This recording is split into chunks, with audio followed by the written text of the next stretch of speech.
En cas d'attaque terroriste, avant l'arrivée des forces de l'ordre, voici les comportements qui peuvent vous sauver. La première réaction à avoir est de s'échapper.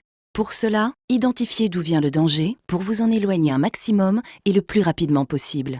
Ne vous exposez pas. Penchez-vous ou courbez-vous pour vous abriter. Si possible, aidez les autres personnes à s'échapper. Alertez les personnes autour de vous et dissuadez-les de pénétrer dans la zone de danger. Si vous ne pouvez pas vous échapper, cachez-vous. Enfermez-vous à double tour. Barricadez-vous avec des meubles ou objets lourds. Éteignez toutes les lumières et coupez le son de tous les appareils. Allongez-vous au sol et éloignez-vous des ouvertures. Abritez-vous derrière un obstacle solide, un mur, un pilier, une voiture. Coupez la sonnerie et le vibreur de votre téléphone. Dès que vous êtes en sécurité, alertez les forces de l'ordre en appelant le 17 ou le 112 et obéissez-leur. Au téléphone, ne paniquez pas, précisez le lieu exact de l'attaque, le nombre et la description des assaillants, le type d'arme utilisée, le nombre estimé de victimes. Ces renseignements peuvent sauver de nombreuses vies. Si possible, aidez les blessés. Une fois les forces de l'ordre arrivées, ne courez en aucun cas dans leur direction. Gardez les mains levées, ouvertes et bien visibles sans faire de mouvements brusques.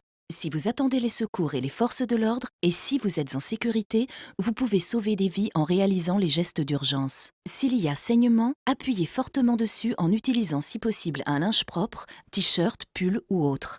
Maintenez la pression sur la blessure jusqu'à ce que les secours prennent le relais. Si vous n'êtes pas encore en sécurité ou si la blessure saigne toujours abondamment, effectuez un garrot. Pour cela, faites un nœud coulissant à la racine du membre concerné à l'aide d'une écharpe, cravate ou ceinture. Dans tous les cas, aidez la personne à s'installer dans la position dans laquelle elle se sent le mieux. Si la plaie est sur le thorax, mettez-la en position assise ou semi-assise. Pour une plaie au ventre, en position allongée.